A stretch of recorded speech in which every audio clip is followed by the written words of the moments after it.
It's the best kept secret in America. And when you experience it, it'll blow you away. We have a platform that's all pre-plumbed, pre-wired, and can ship anywhere in the world that nano purifies and hyper-oxygenates your hot tub, which is more powerful than hyperbaric. And actually, our studies have shown us it's more powerful than drinking the water. Soaking in the oxygenated hot tub, you'll see some dramatic improvements in health. And there's a lot more that we want to do with it. And there's a lot more applications that oxygenated water can help you.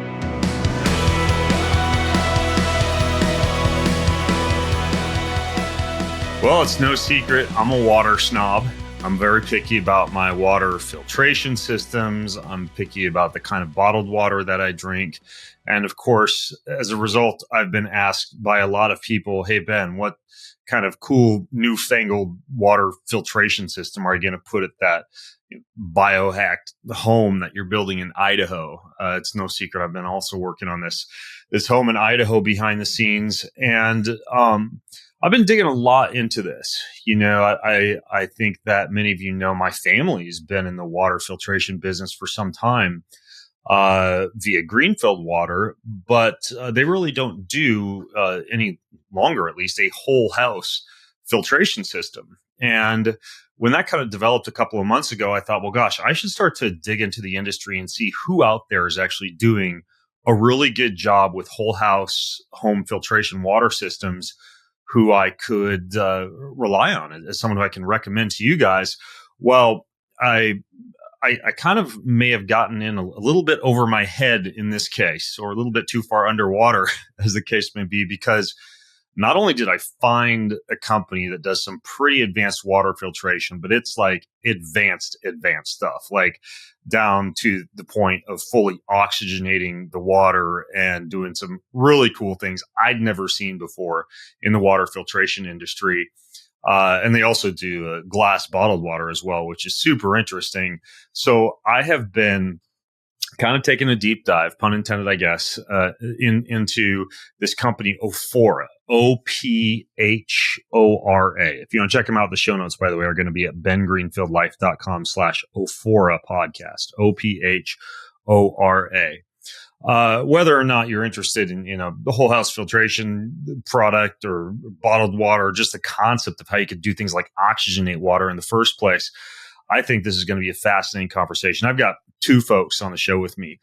Ken Guoin is a USMC veteran. He's a scientist. He's an inventor with over 35 years of experience in water technologies, and he holds a few very interesting U.S. patents in advanced water filtration technologies, many of which I'm sure he'll be able to share with you on the show, including this 14-stage filtration process that he's developed that they use in these Ophora systems.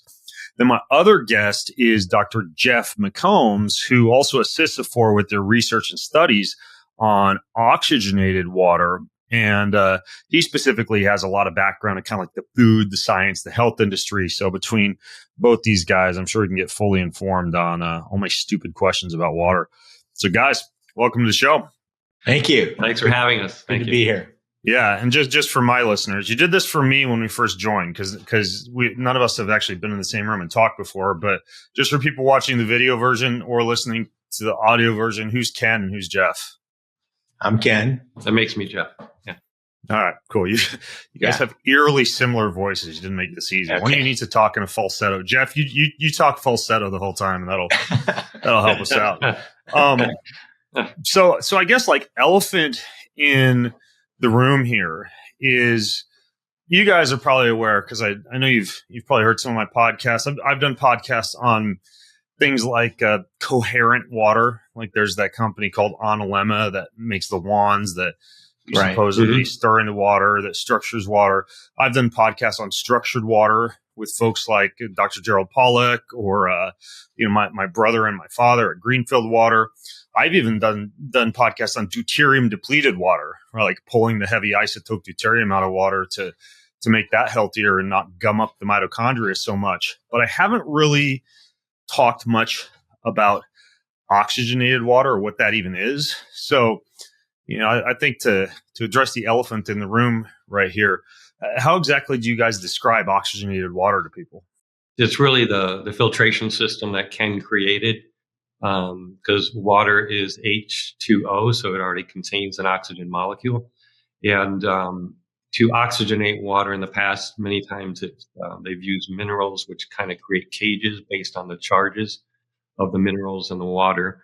And what Ken developed was a system that was able to put the oxygen within what we call recesses, which is created by the arrangement of the molecules between the H2O. Because water itself has a slightly negative charge, which allows it to attract the next hydrogen. So you're attracting all these molecules. And we, through this technology, we're basically putting water in at a nanometer level and probably even a picometer level. So we're able to get it in between the water molecules, which we're using as our cage. Yeah, probably as you're well aware of, water in its purest forms called the universal solvent. So, so that has a lot of ramifications. So we firstly nano purify the water. And by the way, we're starting out with some of probably the shittiest water in the country. Oh yeah. I just got back from LA, and I can tell you I was drinking purely glass bottled water down there. We have pretty bad water here. So what we're proud of is the fact that we're able to take this really compromised, denatured water and turn it into what we believe is the best water on the planet. And really what it does start with nanopurification, because again, water in its purest form absorbs anything it comes in contact with. So I have 4 patents on this process, and by nanopurifying the water, we're literally pulling our oxygen into the water molecule. So okay. And by the way, when you're throwing around terms, you're probably gonna have to act like I'm a 6th grader. I pretend like I'm smart, but I honestly have no freaking clue what you mean when you say nanopurification. So almost distilled quality water. I mean, that's nanopurification. So when you purify water to that level, you do have to restructure it. And that's kind of the whole missing component in water purification. Is it's relatively easy to pull all the bad stuff out of the water. It's easy, but it takes a lot of equipment. But what's missing is the restructuring part, because when you purify water on a nano level, it takes everything out of the water, including the useful minerals. So we use rose quartz crystal, we vortex, we bring the water, we add the minerals back in. So we're bringing the water back to life. So two components to really great water: nano purifying it, but also bringing it back to life by restructuring it. Okay, got it. I'm gonna make you slow down even more here. Okay. Going back to step 1. Okay. The purification. So you said a few things there. You said, first of all, you got to purify the water. I'm very curious what your approach to purification is. And after you explained that, you also said, well, then you take everything out and you got to use, I think you said rose quartz and restructure it. Explain both of those to me. I mean, we got time, but explain both of those to me, like what the purification process entails. Yeah. And then why you do it and what the restructuring process entails. When you have the opportunity, I want to get you out here to our plant, but we have it requires a significant amount of equipment to purify the water to the level that we do. We have a room here with about $500,000 worth of equipment. And it all starts with, firstly, we have to remove the hardness from the water. That's an important component. We have some of the hardest water in the country. And the water all over the country is really, is pretty much hard except for the Midwest. What that means, California is literally, we're sitting on a rock.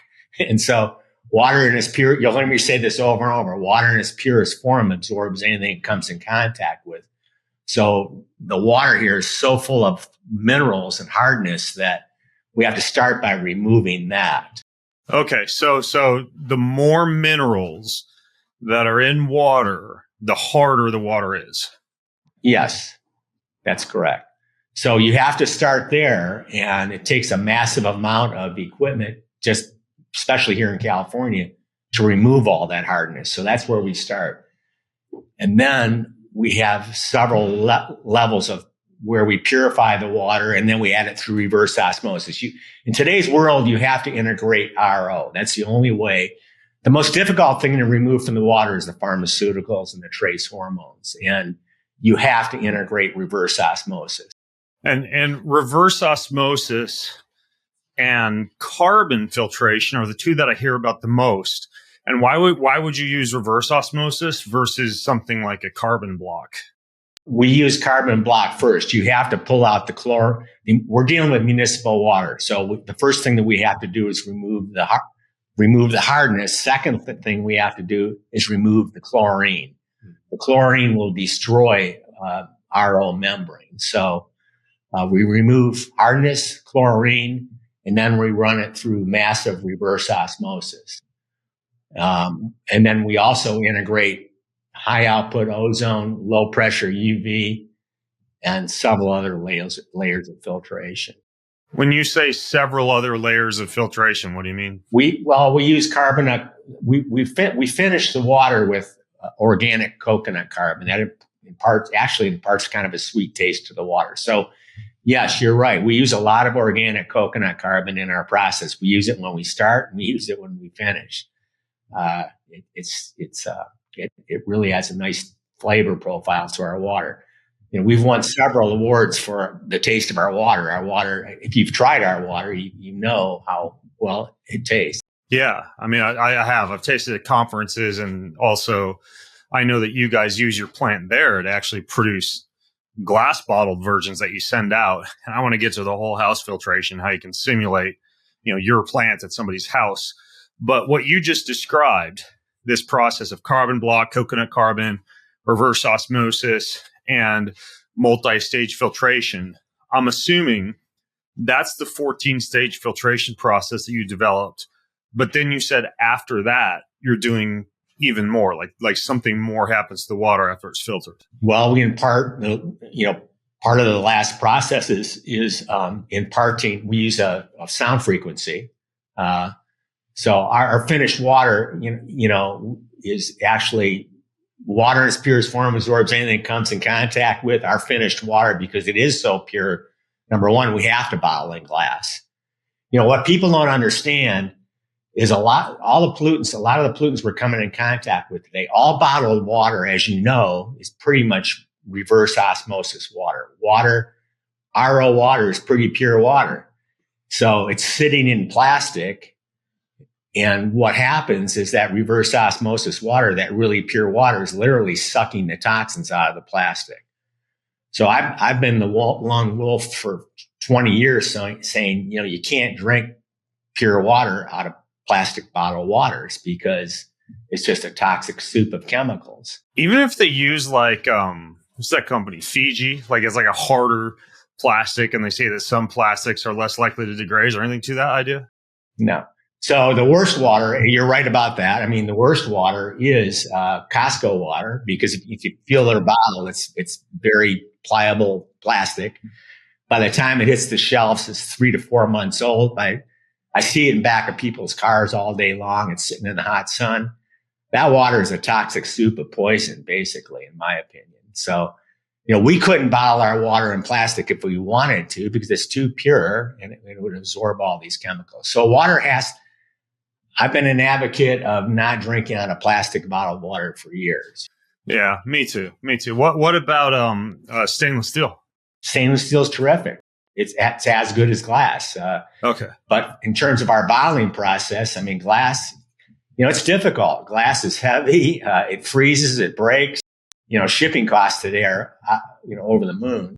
But that's what we have to do. We have to bottle in glass.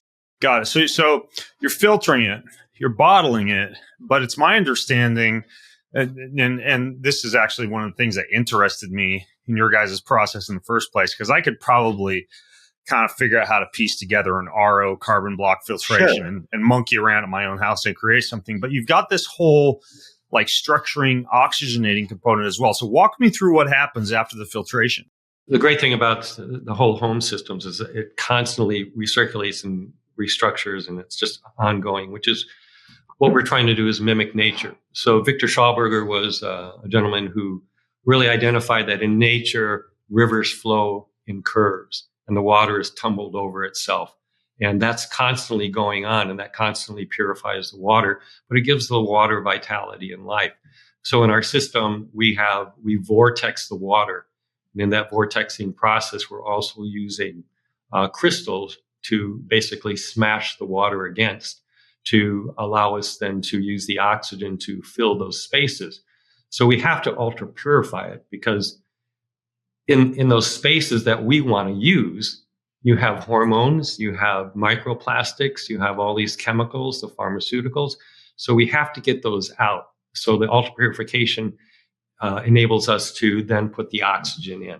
So we're creating the space for that. So we do the vortexing, we do the crystals, we add the oxygen. And so that's all really just pushing the oxygen into this nanometer sized spaces. You said when the water's in nature, like tumbling down a river or passing over rocks, I could see how that type of jostling of water molecules could cause a structuring of water due to the electrical charge that it creates. But you also said that purifies the water.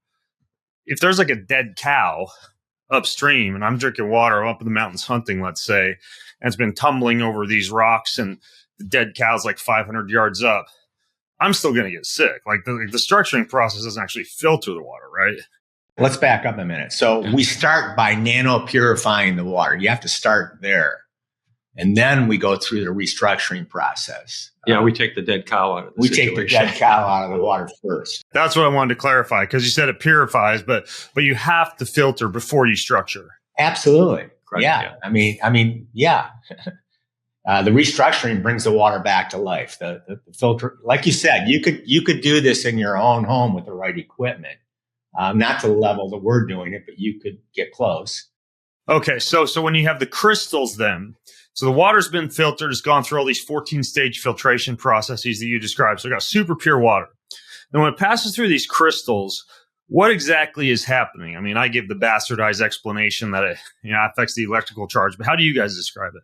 So the rose quartz, it passes over a significant amount of rose quartz, and it also is moving quickly through this rose quartz. So what it's doing is we're opening up the water. We're positioning the water so it'll accept the oxygen. So we're taking the big. We're creating nanobubbles, and that's, we have to start by breaking up the water, and that's what the rose quartz does. So by passing a significant amount of water over a large, we vortex it, and then over the rose quartz crystal, it's opening up the water to accept the oxygen. Now, when you say vortex, does that basically mean that the tube or the vessel it passes through is almost like spiralizing the water? Yeah. So first it goes through the rose quartz crystal, then we vortex it. Okay. All right. So the rose quartz crystal would structure it, and then the vortexing process would turn into like a spiral or whatever, and that's what's creating the tiny bubbles? Yeah. It's part of it. Okay. All right. So at that point, after it's been vortexed or spiralized, is there a difference in the electrical components or the nature of the hydrogen and the oxygen that would somehow then make the water able to accept extra oxygen molecules? Well, it's that ultra purification, that nano purification we do in the beginning to get all the garbage out that creates these recesses or spaces where the oxygen can be held by the water molecules themselves. If I were like a chemistry professor and you were explaining those recesses or spaces to me, how would you explain those? Like how do those draw in an oxygen atom, for example? Well, part of the vortexing and helps to restructure the water. So that creates formations that enable space enough in there for oxygen molecules. Actually, it's a little less than two molecules could fit in there. So we can definitely get one oxygen molecule in between all these arrangements that are created by the water itself, by the forces that the negative and positive forces. So again, it creates these little recesses between this H2O molecule and this H2O. There are these spaces in there. You're not necessarily creating H2O to. You're creating H2O, but there are spaces within the structure of the H2O that allow for an additional 2 oxygens. Almost 2, yeah. Okay, got it. And so I am curious how the oxygen actually stays in there. But before we get to that, we've got the purified water. It's passed through the filtration. It's then passes through the rose quartz, which structures it, passes through the vorticer, which spiralizes it. And now, is that when you start to add oxygen to it? Yeah, it's the oxygen's added right at the beginning of actually more the vortexing. So it's spinning with the water.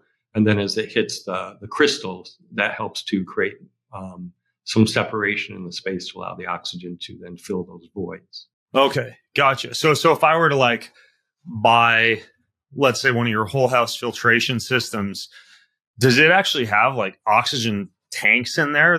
No. So our whole, we only have one. It's a very complex. So I have 4 patents on this process. And the interesting thing about our water, Ben, is unlike anything else that's out there. You can pour a glass of our hyperoxygenated water, set this on your nightstand, and in the morning, you're going to have the same amount of oxygen. The oxygen is actually bound and stable to the water. So, unlike when we go out and test hydrogen waters and we test other oxygen waters, there's in a lot of cases, there's very little or none in the water. When you open up the bottle, it's gone. So our water, the difference is our oxygen is bound and stable to the water. How do you do that? Because a lot of times, because I've seen other oxygenated water companies, and they'll even say A, keep it cold so the oxygen doesn't dissolve as quickly as when you open it, and B, drink it within 15, 20 minutes because otherwise the oxygen is going to dissolve out. Well, that's true because that's what happens with their water. Yeah. But that doesn't happen with ours because we measure ours. We've measured ours all the time. We continue to measure it.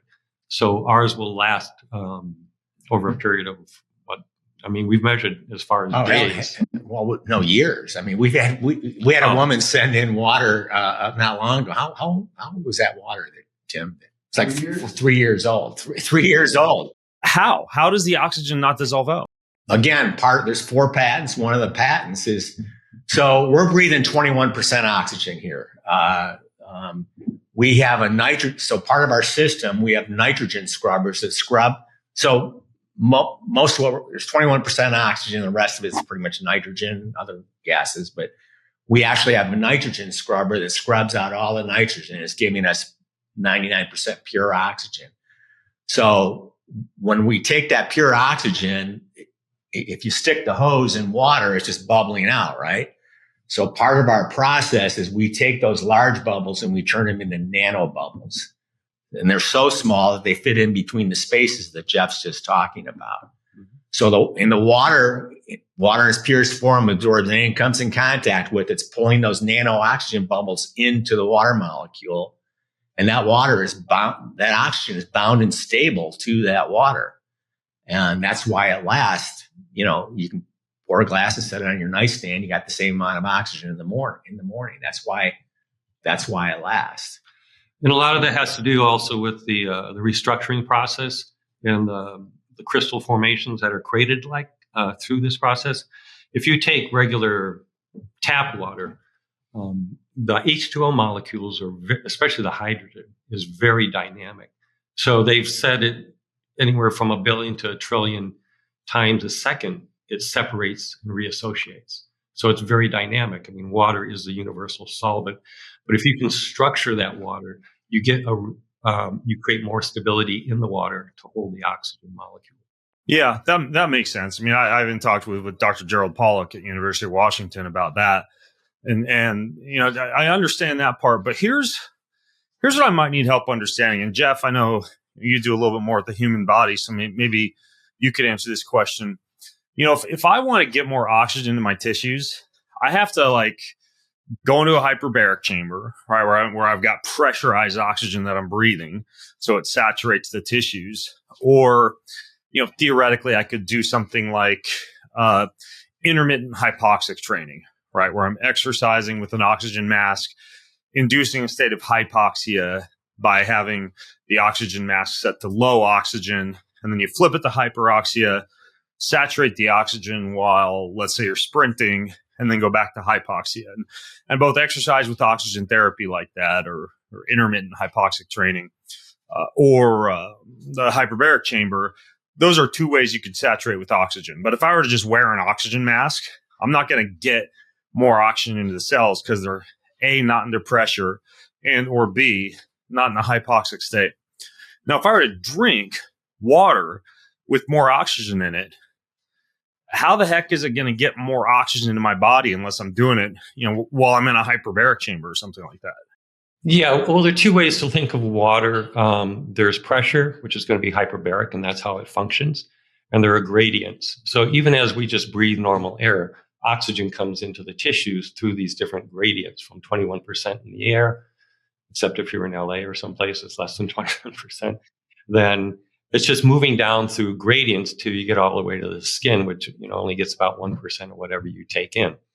So the oxygenated water moves through those same gradients. But most of that absorption when you drink the oxygenated water is through diffusion in the stomach because it enters the circulation very quickly.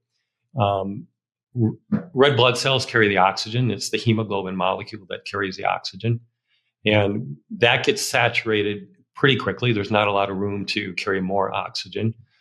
There's a little bit of space inside the red blood cell, which is called red blood cell water. But most of the extra oxygen is carried in the plasma, which is what hyperbaric accomplishes, but through pressure gradients. We're doing it just through the amount. So we have 40, 50, 60 parts per million of oxygen in the water. And the body doesn't really want that to enter the intestines because that is an anaerobic environment. So the beauty of that system is it has to maintain that anaerobic quality because that's where the beneficial bacteria thrive. So ours is diffusing through the stomach, and there is gas exchange that takes place there, enters the plasma, and then enters the tissue. And what we do is we measure through transcutaneous devices, we can measure the elevation in the tissues of the oxygen.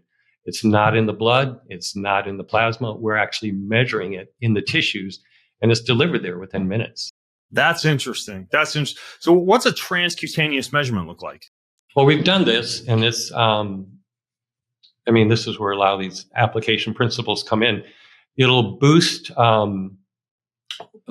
we did mine. So I went, we did Ken's, we did mine, and we did another woman who was even older.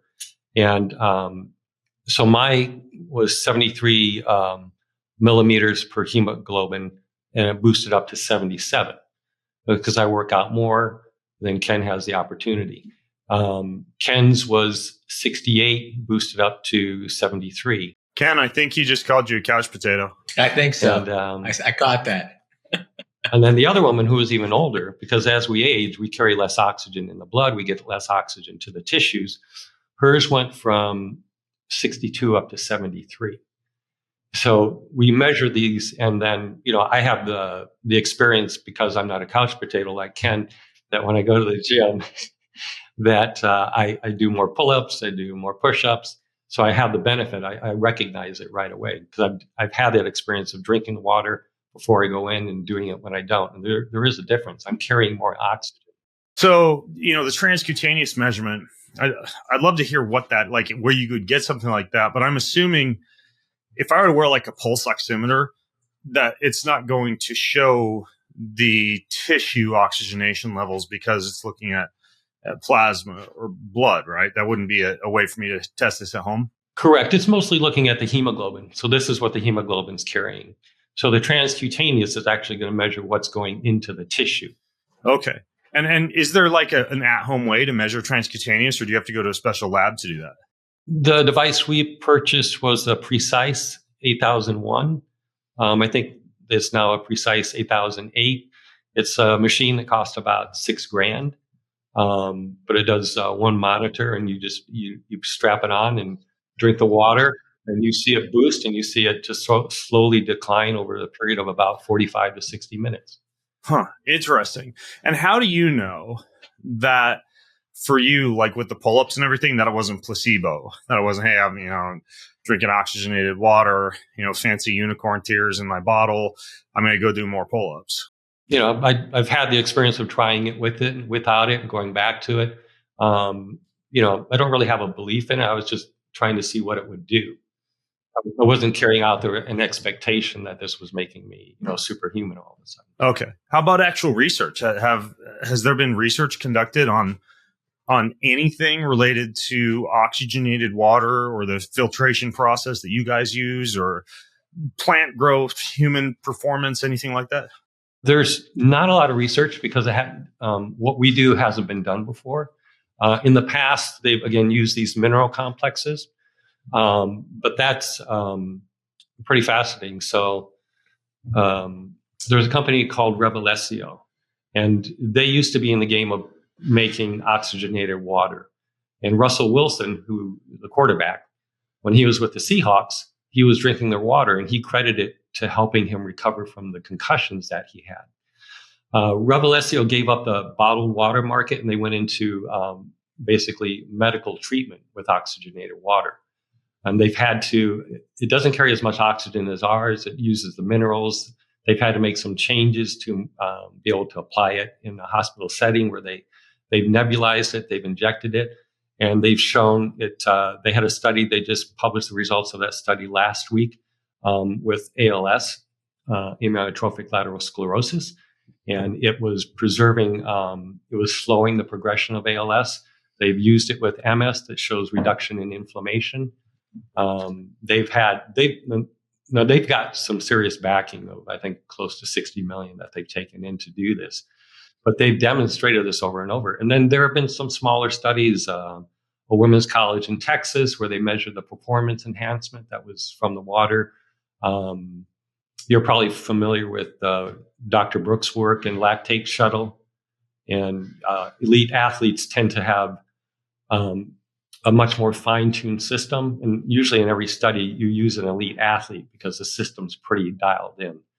And elite athletes, after an event, their lactate levels will be very low, which means their oxidative phosphorylation, which is part of the electron transport chain in the mitochondria, is going to be higher. And so they're actually burning more fat as a fuel.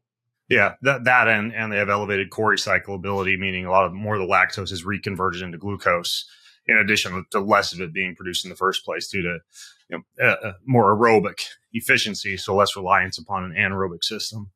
Well, this is very interesting. Now, how about the idea of minerals? Because a lot of people who have a reverse osmosis filtration system, they'll use electrolytes, they'll use minerals. They're kind of like add minerals back into their food and their drink because an RO system will remove a lot of the minerals. And I know some filtration systems have a remineralizer or something like that built in to just add the minerals back in. Have you guys thought about that? Yeah, well, we do that. Yeah, we do that. So again, what you end up with a high quality reverse osmosis system, you end up with pure dead acidic water. So part of our process, again, that makes Vofora unique is once we nano purify the water, we restructure it. And when we keep talking about restructuring, of course, a key component of that is adding all the useful minerals back in, which we do. And we have a unique process that does that. We use bioceramics that are impregnated with all the useful minerals, and then we flow the water over those bioceramics. So our water is, again, you have to bring the water back to life. It's dead acidic water, and that's a problem with RO. So most people that have RO are drinking pure water, but it's dead acidic water. Right, because it hasn't been structured and remineralized. Yeah. So what I always tell people, they don't know, most people don't know that. So I always say, get some good liquid minerals and make sure you're supplementing with your, put them right in the water. With ours, of course, you don't have to do that. So one other question, then I want to talk a little more about like the product and the logistics and the bottled versus the filtration. But, the idea of oxygen, obviously you can get too much, like reactive oxygen species, excess free radicals from, too much ozone, too much hyperbaric, whatever. Is there any type of risk of drinking too much oxygenated water, like too many reactive oxygen species generated? Or have you guys ever thought about that? Yeah, I mean, basically, when you think of oxygen, hydrogen, anything in the body, you're really kind of refer to it or think of it in terms of a signaling molecule. So when you elevate the oxygen levels, there's going to be a response by the different genetic pathways, enzymatic pathways in the body to produce more antioxidants. So, and that's been shown in some German studies where within 5 minutes of drinking oxygenated water, you see an increase in ascorbyl radicals, which then causes the increase in the antioxidant production. So the body's always looking to achieve that homeostasis, that balance. So each one is a signaling molecule, signaling a different response by the body to keep everything balanced. With hyperbaric, you definitely can run into greater problems with the amount of oxygen that's been delivered. But at the same time, hyperbaric has been shown to affect over 2,000 gene pathways in the body. And that's because one pathway is affecting another pathway. And that's just the complexity of life and how the body responds. But we're doing it at a much safer level, we feel. And it's, it's not staying elevated as long as you would get in hyperbaric because of the immense amount of pressures that are done, which can be, as soon as you get out of hyperbaric, within minutes, those pressures start to come down, but they may last for hours. But within about 45 to 60 minutes, that starts to come back to a normal level prior to drinking the oxygenated water. Okay, got it. I mean, I've been actually drinking a lot of your guys' bottled water because you sent me some so I could kind of test this stuff out before I start filtering my whole house with it. And, I do regular measurements of homocysteine, inflammatory markers, cytokines, et cetera. And I haven't run into any issues. And it tastes fantastic, by the way. So there's that at least. So a lot of people are wondering, because this is probably the number one question I get regarding water. How can I filter my whole house? Just set it and forget it. I want my water I'm bathing in, that I'm transdermally absorbing water from and showering in, to be the best of the best. I want to drink the best of the best. I want my kids, my pets to have the best of the best. I want to, water my houseplants with the best of the best. So I want to wave a magic wand and put whatever your guys' coolest water filtration system is in someone's house. Walk me through. I realize I'm throwing you a softball here, but walk me through what this system actually looks like and what it does. Well, the biggest problem in the water improvement industry, and you having been in this business may understand this, but really the problem that most companies have in terms of purifying the water is the systems are all too small. You need to have a certain amount of contact time between the water and the filter media.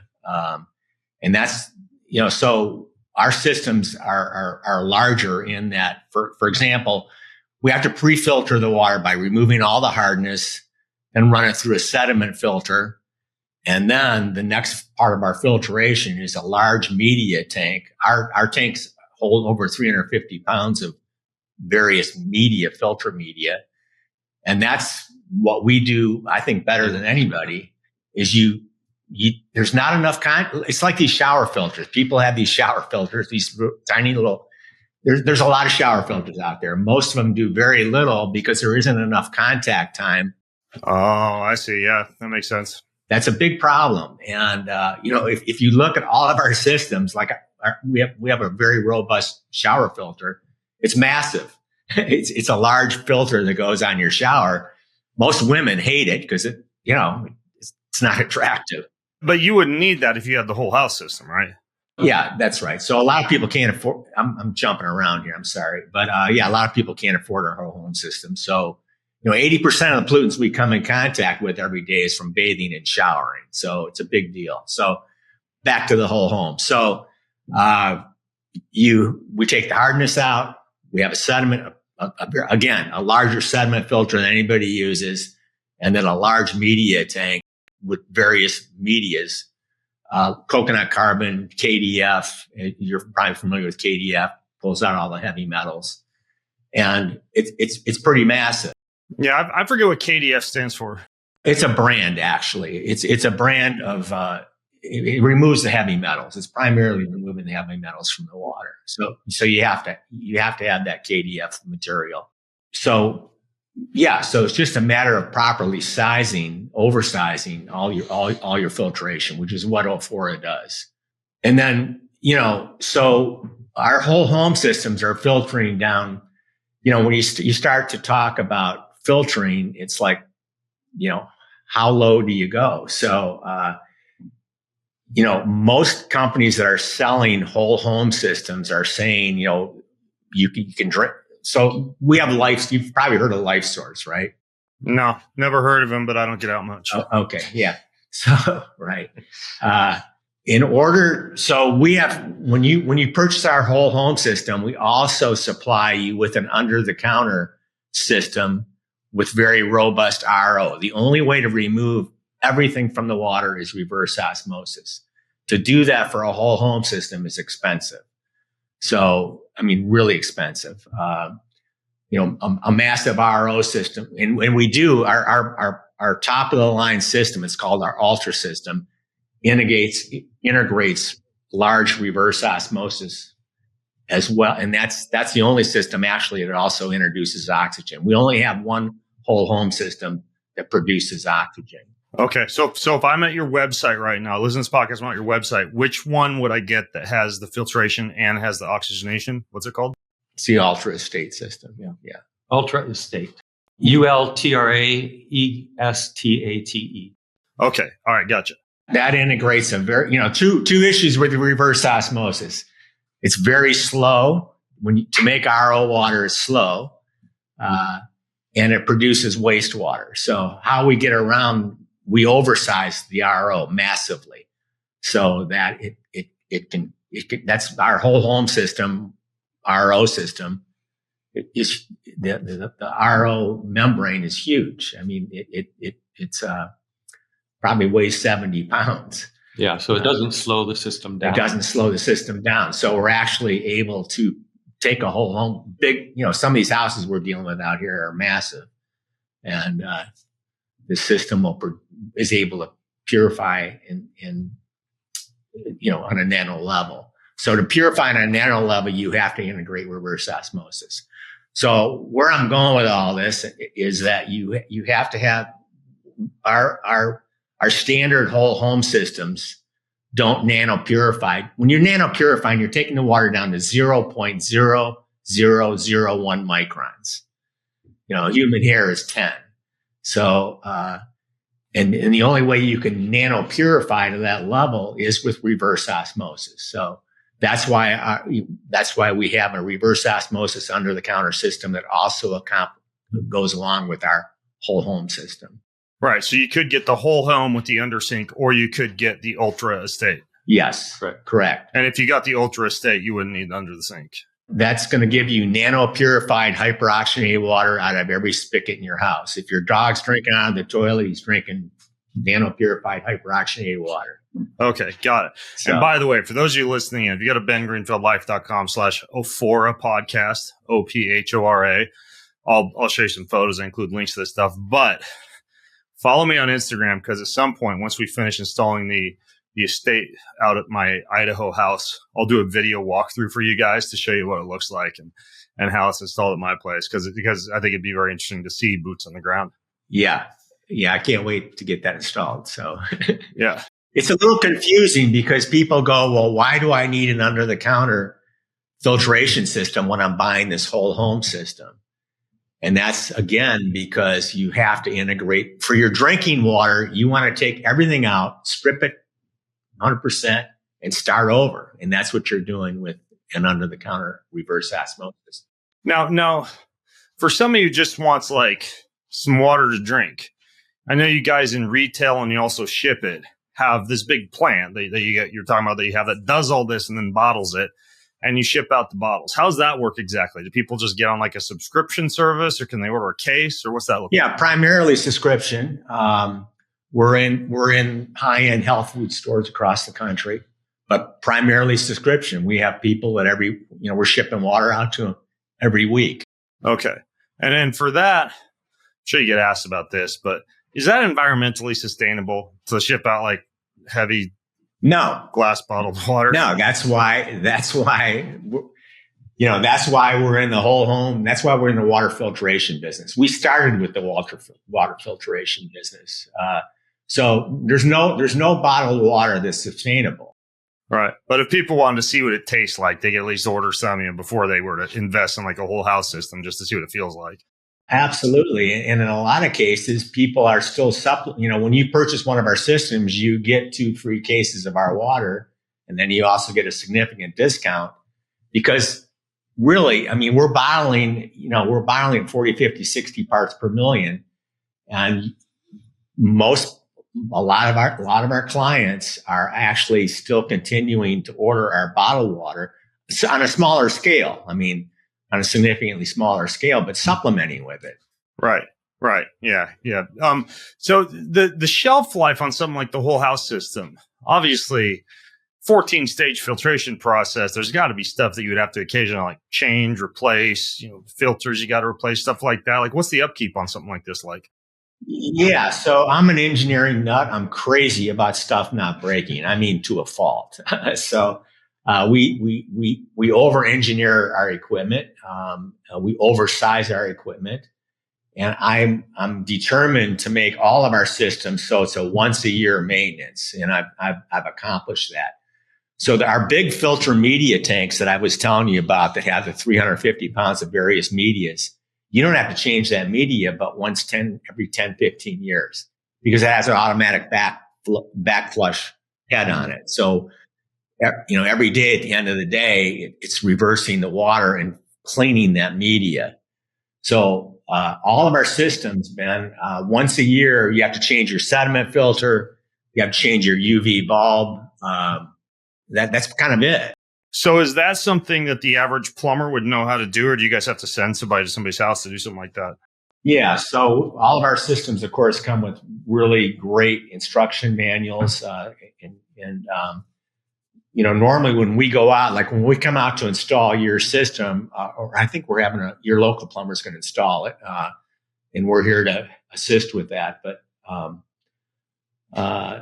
that's it. Once a year, either a plumber or a handyman, they're very simple to maintain. Again, when we're changing the media out in that big tank, which again, 10, 15 years, that's a bigger deal. But that a local plumber or handyman can also do that as well. Yeah. Okay. Another common question that I get is about pools and, hot tubs. Do people who use your system just basically use whatever faucet is already going through the whole house filtration system to filter pool or hot tub? Do you guys sell certain systems designed for pools and hot tubs? Yeah. So that's where I started. So 30 years ago, I'm from Ann Arbor, Michigan. I was the largest builder and installer of redwood hot tubs in the country, probably the world. And that's where I started. I started with hot tubs. And fortunately, all the young doctors at the University of Michigan Hospital were ordering our hot tubs. And they are all frustrated with they used to joke about the hallways of the hospital smelled like chlorine and bromine because all the doctors are soaking every day. So they came to me and said, man, there's got to be an organic. We don't like chlorine. This is back before people even knew how bad chlorine was. And so they came to me, and I'm an inventor. And I was the first person in the world to combine. So you have to use let me back up. You have to use it when you're doing a pool or a spa, particularly the spas, you have to use an oxidizer. Chlorine's a great oxidizer. Unfortunately, it's very carcinogenic. What we discovered was food grade 33% hydrogen peroxide, and we started using that as our go-to oxidizer. And we have a small pump, and we maintain a small residual of H2O2 in the water. And then we integrate high output UV, low pressure UV, high output ozone. Again, the problem in the pool and spa industry is the ozone and UV is always undersized. And people are starting to catch on now about, actually 33% food grade hydrogen peroxide is a more powerful oxidizer than chlorine. The only downside really is the expense. Chlorine's a commodity product. It's about $1 a gallon. Food grade 33% hydrogen peroxide's about 5 times that cost. But the only byproduct of hydrogen peroxide is pure oxygen. So it's an organic oxidizer. And you have to have I don't care what anybody says, you'll see a lot of systems out there that go, chemical free, ozone and UV. Ozone and UV can't do it alone. You have to have an oxidizer in the water. That's always the missing component. And frankly, I don't want to be gross here, but, the real the issue's always been the shit getting too close to the water. That's since the beginning of time. You mean like chloramines, like the interaction of organic compounds like urine and skin cells with chlorine? Yeah. And people in these spas, people don't wipe very well. And so, you're sitting in a spa. I tell people, first of all, you never get in a commercial spa. Yeah, I don't enjoy those anyways. That give me the heebie-jeebies. Even at hotels, yeah. Yeah, no, they're just horrible. So they got kids in diapers in them. They, adults that aren't wiping well, and stay out of those spas. But so I started in the hot tub business. And that's still a big part of our business. We have a hyper oxygenated hot tub that you need to soak in, and eventually you need to have one at your house. But I soak. There's two ways to absorb oxygen. You can drink our water, which we've been talking about all day, but you can also soak in hyperoxygenated purified water. And I soak every day. Wait. So if I have a hot tub at my house, could I fill it with the water that goes through your whole house filtration system? There's a whole separate system, and it's a little trickier, nano purifying hot water and restructuring hot water. But I started there, and we have a platform that's all pre-plumbed, pre-wired. We can ship anywhere in the world that nano purifies and hyperoxygenates your hot tub. Oh, incredible! So you could outfit that to an existing hot tub. Yes. Interesting. Yeah. Good to know. And what's really interesting is when you're sitting in our water, you're basically sitting in our drinking water. You could sit in our spa and drink the water and get the transdermal absorption. Yes. Which is greater than hyperbaric. Which is more powerful than hyperbaric. And actually, our studies have shown us it's more powerful than drinking the water. Is that based on the transcutaneous oxygen saturation measurements again? Yeah. Yes. Yeah, we've done that. Yeah. It's powerful. That is pretty cool that you could get in a hot tub and get oxygenated similar to a hyperbaric chamber. It's incredible. It's the best kept secret in America. And it's when you experience it, it'll blow you away. Yeah. And you guys showcase that at some of your facilities, right? We do. We have it right here. We've got a wonderful hyperoxygenated, very large spa here. Remind me where right here is? Carpinteria, California, just a little bit north of Santa Barbara. Well, you guys, this is fascinating. I mean, obviously people could try the bottles, but for all those questions I've been getting about a good water filtration system, you guys are who I'm going with after all the research that I did and all the conversations I had in the industry. So I'm obviously pretty impressed with it. And again, I'll link to bengreenfieldlife.com/Ophora OP or Ophora podcast, OPHORA podcast. I believe we have some special discount codes and stuff for you guys who want to save or try some of the bottled water. Anything else you guys want to throw in before we say our goodbyes here? Soaking in the oxygenated hot tub, you'll see some dramatic improvements in health. I've gone in with big knots on my leg from hiking in a stream and then a rock falling on my leg. And 30 minutes later, it's about a third of the size. If you go to the website, which Ken doesn't want anybody to do, he had. I'm an extreme hiker, and I've taken some really bad falls. He had a recent surgery, and you see the scar, and you see the effect of soaking in the tub, the dramatic healing. Have you seen that picture? Send me the link to it, and I'll put it in the show notes. Oh, it's incredible. I don't want to be famous for this, but the wound healing is pretty crazy. And you earlier asked about the effect on plants, and Ken has seen some hugely dramatic changes. And I remember you were telling me about a big mansion in Santa Monica, Beverly Hills area, where they took out all this old foliage, huge, trees that have been there like 30, 40 years, planted all new stuff. And then they use oxygenated water, and the amount of growth within such a short period of time was tremendous. So, I mean, there's a lot more that we want to do with it, and there's a lot more applications that oxygenated water can really help people. Wow. Well, you guys, I'm super excited to get the word out about this. So, folks, if you have questions, comments, feedback, if you try it and have your own stories to share, just put it all over in the comments section. I read all the comments. Go to bengreenfieldlife.com/Ophora podcast. You don't have my cell phone number, but you do know a way to talk to me if you want to. Just comment and I see it. So bengreenfieldlife.com/Ophora podcast. And Ken, Jeff, thank you so much, you guys. This is fascinating. Thank you, Ben. Thank you, Ben. Appreciate it. Yeah. All right, folks. I'm Ben, along with Ken and Jeff from Ophora Water. Signing off from bengreenfieldlife.com. Have an incredible week. Do you want free access to comprehensive show notes, my weekly roundup newsletter, cutting-edge research and articles, top recommendations from me for everything that you need to hack your life, and a whole lot more? Check out bengreenfieldlife.com. It's all there. bengreenfieldlife.com. See you over there. Most of you who listen don't subscribe, like, or rate this show. If you're one of those people who do, then a huge thank you. But here's why it's important to subscribe, like, and or rate this show. If you do that, that means we get more eyeballs, we get higher rankings, and the bigger the Ben Greenfield Life show gets, the bigger and better the guests get, and the better the content I'm able to deliver to you. So hit subscribe, leave a ranking, leave a review if you got a little extra time. It means way more than you might think. Thank you so much.